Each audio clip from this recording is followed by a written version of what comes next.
Right, breaking చూస్తున్నాం. కొన్ని వార్తలు వింటే సమాజం ఎక్కడికి పోతుందో అనిపిస్తుంది. ఖమ్మం జిల్లాలోని తల్లాడ మండలం గోపాలపేటలో దారుణం జరిగింది. పిల్లలు వెంకటేశ్వర్లు అనే వ్యక్తి తన తల్లితో పాటు ఇద్దరు కుమార్తెలు హత్య చేశాడు. ఆస్తి తగాదాలతో తల్లి పిచ్చమ్మను గొంతు నులిమి చంపి ఇద్దరు కుమార్తెలు కూడా హత్య చేశాడు. పొలం తన పేరుపై రాయాలని తల్లిని వెంకటేశ్వర్లు కొన్నేళ్లుగా వేధిస్తున్నట్లు సమాచారం. ఇక సమాచారం అందుకున్న పోలీసులు ఘటనా స్థలానికి చేరుకుని పరిశీలించారు. వెంకటేశ్వర్లు ఒక మహిళతో వివాహేతర సంబంధం కూడా కొనసాగిస్తూ 2 ఏళ్ల క్రితం భార్యను హత్య చేసినట్లు స్థానికులు చెబుతున్నారు. ఇక ఈ ఘటనపై పోలీసులు కేసు నమోదు చేసుకుని దర్యాప్తు చేస్తున్నారు.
రైట్, బ్రేకింగ్ చూస్తున్నాం. కొన్ని సంఘటనలు చూస్తే ఇలాంటి సమాజంలో ఉన్నామా అనిపిస్తుంది. అలాంటి సంఘటన ఖమ్మం జిల్లాలోని తల్లాడ మండలం గోపాలపేటలో చోటు చేసుకుంది.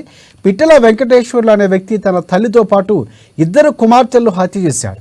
ఆస్తి తగాదాలతో తల్లి పిచ్చమ్మను గొంతు నులిమి చంపి తన ఇద్దరు కుమార్తెలను కూడా హత్య చేశాడు. పొలం తన పేరుపై రాయాలని తల్లిని వెంకటేశ్వర్లు కొన్నేళ్లుగా వేధిస్తున్నట్లు తెలుస్తోంది. ఇక సమాచారం అందుకున్న పోలీసులు అక్కడికి చేరుకుని పరిశీలిస్తున్నారు. వెంకటేశ్వర్లు ఒక మహిళతో వివాహేతర సంబంధం కూడా కొనసాగిస్తూ 2 ఏళ్ల క్రితం భార్యను హత్య చేసినట్లు స్థానికులు చెబుతున్నారు. ఇక ఈ ఘటనపై పోలీసులు కేసు నమోదు చేసుకుని స్థానికుల నుంచి ఆరా తీస్తున్నారు. దీనికి సంబంధించి పూర్తి అప్డేట్స్ అందించేందుకు మా ప్రతినిధి ఉపేంద్ర మనకి ఫోన్ లైన్లో సిద్ధంగా ఉన్నారు. ఉపేంద్ర, చెప్పండి, దీనికి సంబంధించి పూర్తి అప్డేట్స్ ఏంటి? రాజశేఖర్, ఖమ్మం జిల్లాలో దారుణం చోటు చేసుకుంది. సత్తుపల్లి నియోజకవర్గం తల్లాడ మండలం గోపాలపేట గ్రామంలో పిట్టల వెంకటేశ్వర్లు అనే వ్యక్తి తన తల్లిని ఇద్దరు కూతుళ్లను దారుణంగా విషం ఇచ్చి చంపినట్లుగా స్థానికులు చెప్తా ఉన్నారు. నిన్న సాయంత్రం భోజనం చేసి పడుకున్నటువంటి ఎవరైతే తల్లి కూతుళ్ళు ఉన్నారో వారిద్దరూ కూడా తెల్లవారుజామునే విగత జీవులుగా పడి ఉండడంతో స్థానికులు గమనించి పోలీసులకు సమాచారం అందించారు. అయితే ఈ వెంకటేశ్వర్లకు సంబంధించి గతంలో తన భార్యను కూడా హత్య చేసినట్లుగా ఆరోపణలు వస్తా ఉన్నాయి. హత్యకు గల ప్రధానమైనటువంటి కారణాలకు సంబంధించి కూడా ఆ గ్రామంలో ఒక వేరే మహిళతోటి వివాహేతర సంబంధం కొనసాగిస్తున్న నేపథ్యంలో తన తల్లి పేరుతో ఉన్నటువంటి ఆస్తిని కూడా కూతుర్ల పేరుతో, అంటే తన కూతుర్ల పేరుతో రాస్తున్న నేపథ్యంలో వివాహేతర సంబంధం పెట్టుకుంటున్న మహిళ ఇతర అవసరాల కోసం తీసుకున్నటువంటి ఈ ఆస్తి దక్కదనేటువంటి ప్రధానమైనటువంటి ఆరోపణలతోనే ఆ కషి పెంచుకొని అతి కిరాతకంగా చిన్న పిల్లల్ని కూడా చూడకుండా విషమి చంపినటువంటి సంఘటన కన్నీరు మున్నీరుగా గ్రామంకి సంబంధించినటువంటి గ్రామస్తులందరూ కూడా బాధపడుతున్నారు. ఇదే నేపథ్యంలో ఖమ్మంకి సంబంధించినటువంటి అక్కడ లోకల్ తల్లాడ SICAలకు సంబంధించి కూడా ఘటనా స్థలాన్ని చేరుకున్నారు. నిందితుడికి సంబంధించి తెల్లవారుజామునే జరిగిన సంఘటనగా గుర్తించి అది నిందితుడి కోసం గాలింపు చర్యలు చేపట్టారు. రాజశేఖర్, అంటే చనిపోయిన ఇద్దరు కుమార్తెల వయసు ఎంత ఉంటుంది? సో వారికి సంబంధించి ఏమైనా అప్డేట్స్ కనిపిస్తున్నాయి? అంటే కుటుంబ సభ్యులు కానీ వారికి సంబంధించి కానీ ఎలాంటి సమాచారం అందిస్తున్నారు?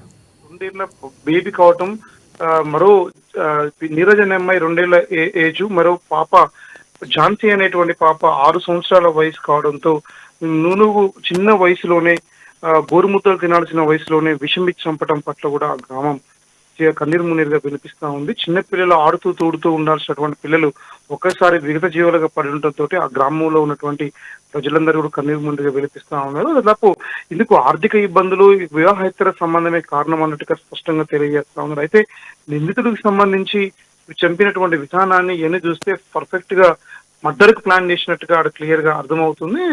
చనిపోయి ఎలాగైనా సరే బతుకుతారని చెప్పేసినటువంటి ఆలోచనతో తెల్లవారుజామునే వాళ్ళ ముగ్గురు గొంతు నులిమి చంపడం పట్ల ఆ ప్రాంతానికి సంబంధించినటువంటి చూసినటువంటి విగత జీవులు పడినటువంటి ఆ మృతదేహాలను చూసి కూడా ఒక్కొక్కరు కన్నీరు మున్నీరుగా విలపిస్తా ఉన్నారు. ఒక్కొక్క గొంతులో నుంచి, అంటే ఒక్కొక్క చనిపోయినటువంటి పాప గొంతులో నుంచి విషం రావడంతో చూస్తుంటే అక్కడ తీవ్రమైనటువంటి వేదనలు రోదనలు వినిపిస్తున్నాయని కూడా చెప్పుకోవచ్చు. రాజశేఖర్, ప్రస్తుతం ఆ వెంకటేశ్వర్ అనే వ్యక్తి ఒక హోటల్లో పనిచేస్తూ జీవనం కొనసాగిస్తున్న వ్యక్తిగా అక్కడ ఉన్నటువంటి స్థానికులు చెప్తా ఉన్నారు. అతను మర్డర్ చేసినటువంటి వెంటనే అక్కడి నుంచి పరారైనట్టుగా అక్కడ ఉన్నటువంటి గ్రామంలో సీసీ కెమెరాలతో పాటు ఆ ప్రాంతంలో ఆనవాళ్ళను గుర్తించేందుకోసం నిందితుడికి సంబంధించినటువంటి బృందాలు 2-3 బృందాలుగా విడిపోయి ఆ వ్యక్తి కోసం గాలింపు చర్యలు చేపడుతున్నటువంటి ప్రస్తుతం స్థానిక పరిస్థితి ఈ రకంగా కొనసాగుతుందని చెప్పుకోవచ్చు. వార్షిక ఎస్ ఫైనల్గా అంటే మృతదేహాలు పంచనామా నిర్వహించి ఉన్నటువంటి పరిస్థితి కనిపిస్తుంది, లేకపోతే పోస్ట్ మార్టం పంపించే ఏమైనా ఆలోచన పోలీసులు చేస్తున్నారా? అంటే కుటుంబ సభ్యులతో చర్చించడానికి కూడా ఎవరు లేనటువంటి పరిస్థితి. సో ఇక్కడ దీనికి సంబంధించి పూర్తి అప్డేట్స్ ఏమైనా ఉన్నాయి మనకి? రాజశేఖర్, ప్రస్తుతం ఆ గ్రామంలోకి సంబంధించిన పిట్టల వారి కుటుంబం కొద్దిమంది కుటుంబ సభ్యులు ఉన్నప్పటికీ అతను పిట్టల వెంకటేశ్వర్లు అంతకుడు ఎవరైతే ఉన్నారో అతను వ్యవహార శైలి పట్ల అందరూ కూడా దూరంగా ఉంటున్నారు. ఆ మృతదేహాలకు సంబంధించి విషం ఇచ్చి చంపినట్లుగా క్లియర్ గా తెలుస్తున్నటువంటి నేపథ్యంతో పాటు బతుకుతారని చెప్పేసి గొంతు నిలిపేటువంటి సంఘటనలు కూడా ఆనవాళ్ళు క్లియర్ గా గుర్తించినటువంటి పోలీసులకు సంబంధించి దాన్ని ఆ కుటుంబ సభ్యులతోటి బంధువులతోటి కూడా సంప్రదిస్తా ఉన్నారు. అతను ఆ పోస్ట్ మార్టం చేయాలా, లేకపోతే ప్రధానంగా వాళ్ళని డైరెక్ట్ గానే మృతదేహాలని సంబంధించిన సమాధి తీసుకెళ్లాలా అనేటువంటి చర్చలు కొనసాగిస్తున్నారు. కొద్దిసేపట్లో అక్కడ జరుగుతున్నటువంటి సంఘటన, నిందితుడికి సంబంధించిన విషయాల గురించి కూడా పూర్తిగా ఇంకా పోలీసులకు సంబంధించి ఇంకా క్లియర్ గా చెప్పాల్సిన అవసరం ఉంటుంది. Rajasekhar, thanks for update సుపేంద్ర.